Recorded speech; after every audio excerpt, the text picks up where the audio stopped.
Welcome to the Couples Expert Podcast with Stuart Fensterheim, LCSW, your source for the latest tips and practical down-to-earth advice on creating emotionally connected, thriving relationships. Now, here's Stuart. Hi there. Welcome to the Couples Expert Podcast. This is Stuart Fensterheim, and here we are again for another edition of the Couples Expert Podcast. One of the reasons that I decided to be doing this show is that it makes a very clear statement that all of us are participating in this journey. It's a really wonderful journey.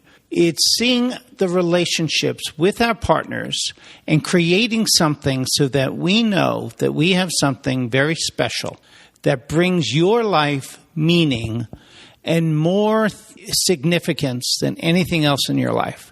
This is a show that I hope gives all of you, my community, a place to come every single week where you know that you're not alone and that all of us are truly in this together, because we all really want the same thing, don't we? We want to know that we have a relationship with a partner, that we are something special to them, and that there's at least one person in the world that has your back, and that the two of you together are really in a relationship that is special, authentic, and transparent.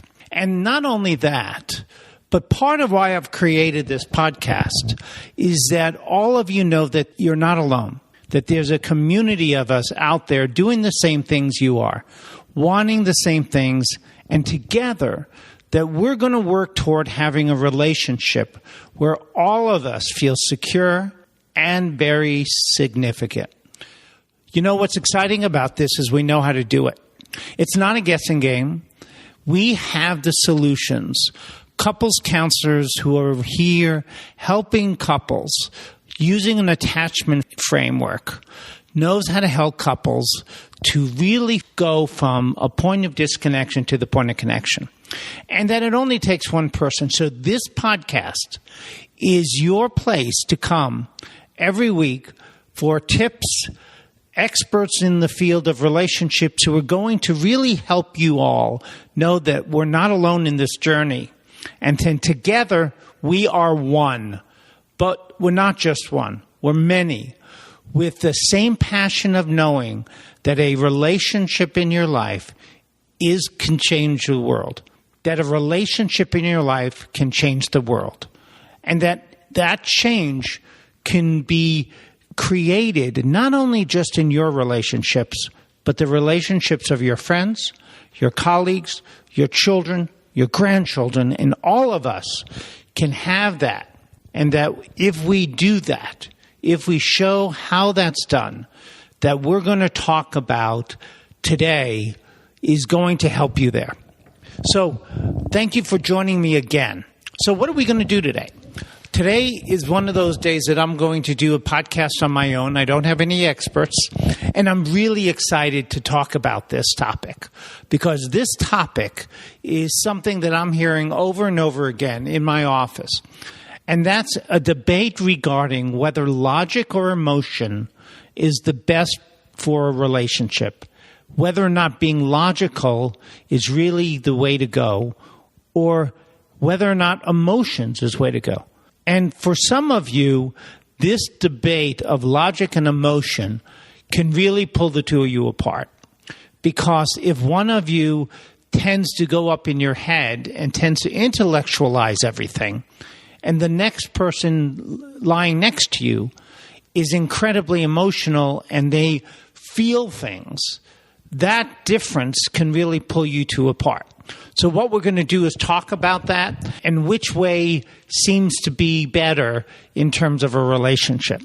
Now, why this is so exciting and why I'm glad that we're doing this is one of the things about this couples expert is that I have been a Trekkie for an incredibly long time.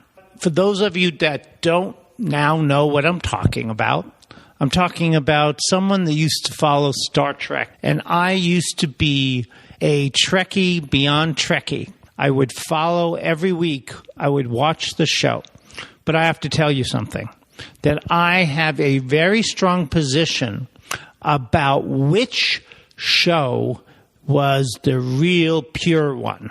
And I would suggest to you that the show with William Shatner is the real Star Trek show, and everything else are copycats. The Jean-Luc Picard show or Patrick Stewart of Star Trek The Next Generation, that's not a real Star Trek fan. We know how to do that. The ones that have William Shatner, Leonard Nimoy, those are the ones. Now, why I like that one, truthfully, is because when I began to watch this show, there were no such thing as Trekkies. That didn't even exist then. And I used to watch that show before computers. That's how old I am, guys. I turned 60 this year, and computers were not around. So when we watched Star Trek and we saw some of the scientific things, that was just amazing. And for me, who was at that point in time, was living at home, not knowing what the future would hold for me, that I'd be on a podcast, that I would be someone that is very technologically savvy, I was just so amazed. Because to see some of the things that were happening that actually exist today, things like holograms, that was like an amazing thing.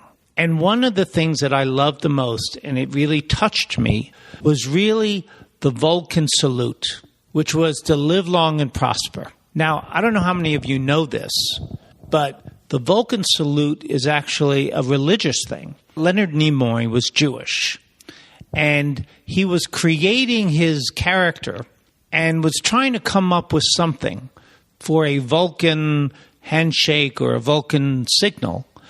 And he reflected back on his childhood, and what he learned is that the Jewish priests in the old days, and they were pronounced Kohanim, during worship services, he drew on his childhood experiences in the synagogue that really was about them really talking about the Jewish heart and that connection and vulnerability and an attitude with relationships of vulnerability and emotional connection was what that was really all about. And that was the Vulcan sign for peace and love, and he added to it the live long and prosper. And according to Leonard Nimoy, and I'm going to put in the show notes a link to his YouTube video that you can watch yourself that talks about his joy of really seeing people just really connect with that live long and prosper and a emotional connection that people had to that hand signal. The hand gesture also wasn't the only part that he took from Jewish tradition.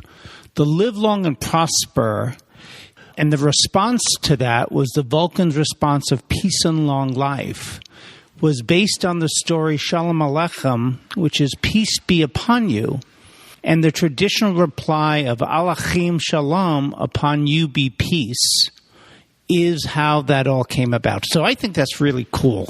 It's really the spiritual part of Star Trek. When you think of Spock, he really is the one that really put it into, even though he was the logical one, he was the one that really pushed the emotions, and that him and Captain Kirk had this relationship that really had a bond. And their relationship was pure. And it was about difference coming together, two different ways of handling similar situations, and that their bond was secure. And that's really what we're creating. And that's why I wanted to take some time and talk about Star Trek.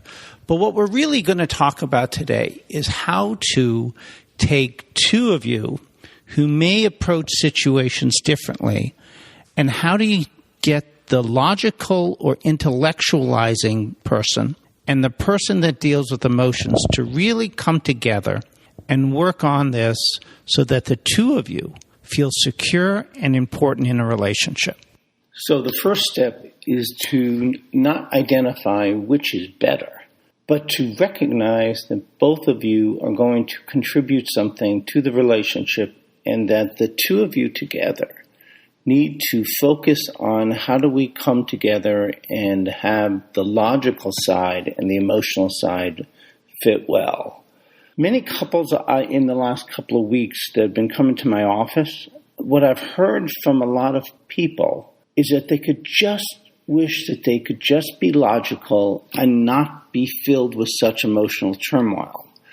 It's an interesting statement if you think about it, because feeling your feelings really allows you to get through the crisis times and the triggers much better. And one of the things that I tell couples all the time is when you're sitting there and the conflict's happening, allow yourself to experience whatever it is you're experiencing.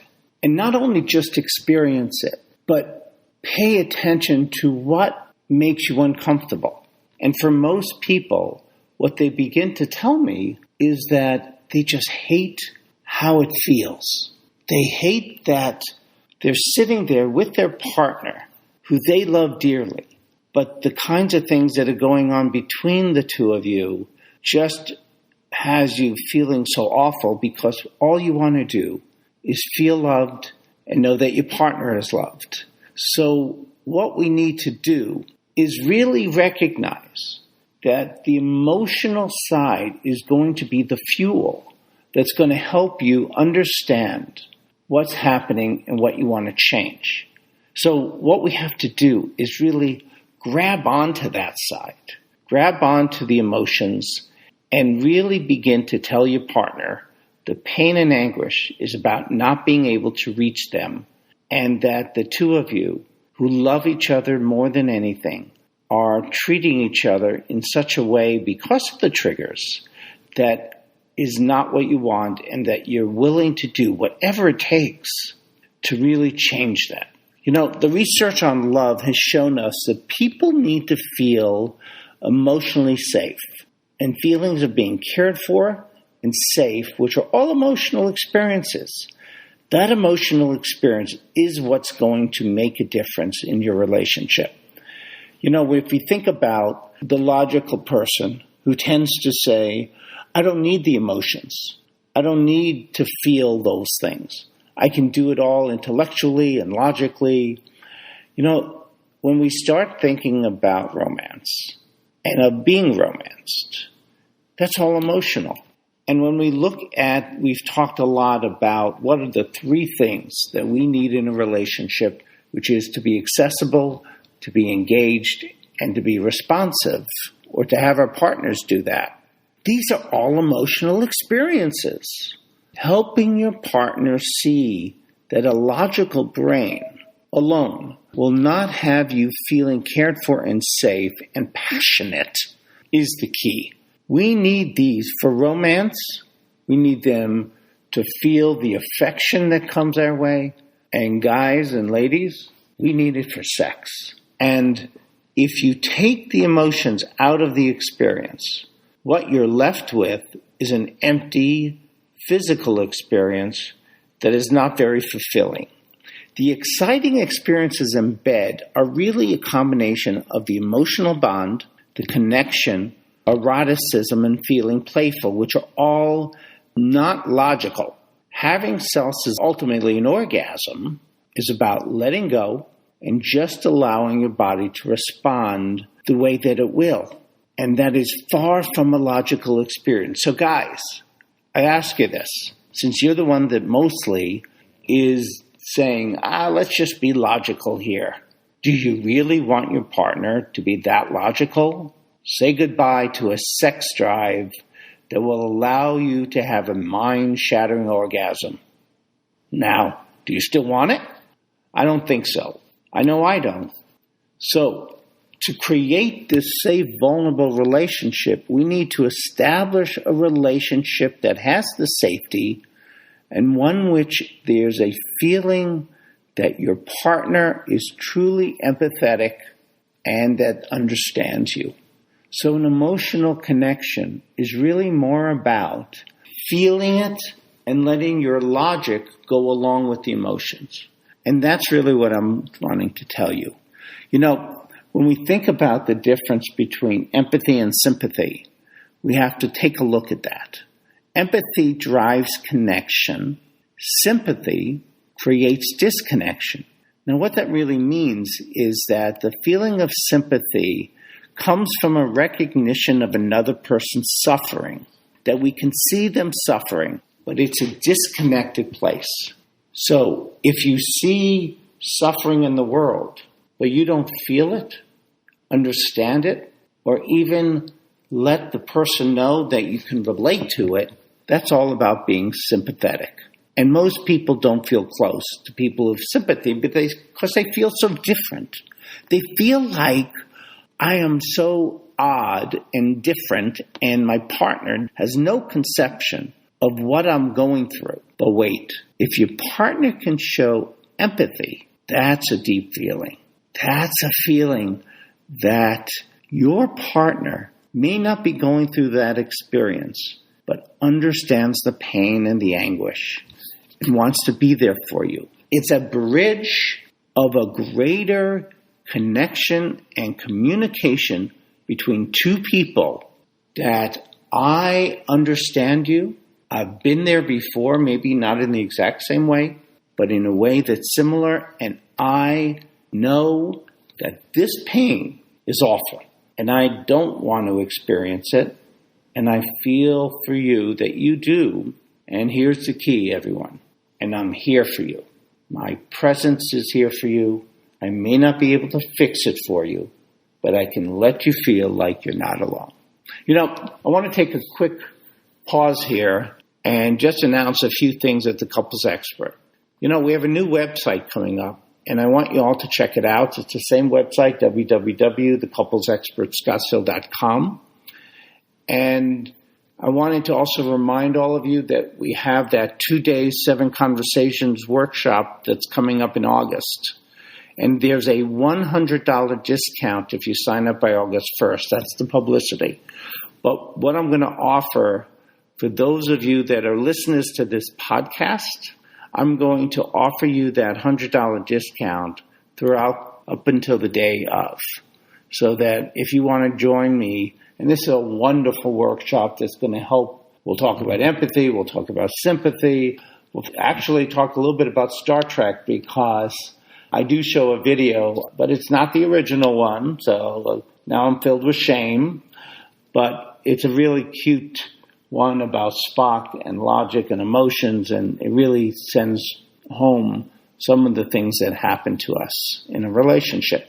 And most people walk away from that weekend just knowing how important they are to their partners, and I'm pretty excited to doing it again. So now let's finish up, because what I want to share, so here we have you having logic and emotion, and we're recognizing that the emotional really brings people together. So the key here isn't to really compare which is better. It's how do you work together? How do you communicate to your partner who tends to be intellectual, who tends to be someone that is up in his head, and how do you really speak their language so it makes sense for the two of you and that it doesn't keep you separate? And I think it's not that different than really helping people see that you see them. You see them authentically, and you know that they tend to be there. They tend to be in their head. And that your love for them is as great than being in their head than if they can talk about feelings. Because your partner needs to really understand that you are there for them. That they are someone who you love, and you love them completely and thoroughly, in their head, out of their head, emotional, not emotional, trying to fix it, not trying to fix it, being there for you, being sympathetic, being empathetic, all of those things are part of who they are. And your love for them doesn't go away just because they happen to be different than you are. So the key here is really that secure relationship, that relationship in which the two of you really let each other know every day of your life together that you are with that one person in the world that you love more than anyone, and that you'll have each other's back, that the two of you are developing a relationship or having a relationship in which both of you know that you two care and are kind and gentle, and sometimes they really piss you off. But when that happens, you know that's a trigger, you know that's not who they are, and that you are able to do what I like to call a do-over, where you repair that interaction. When you were sitting there and you were thinking, all right, what does this feel like?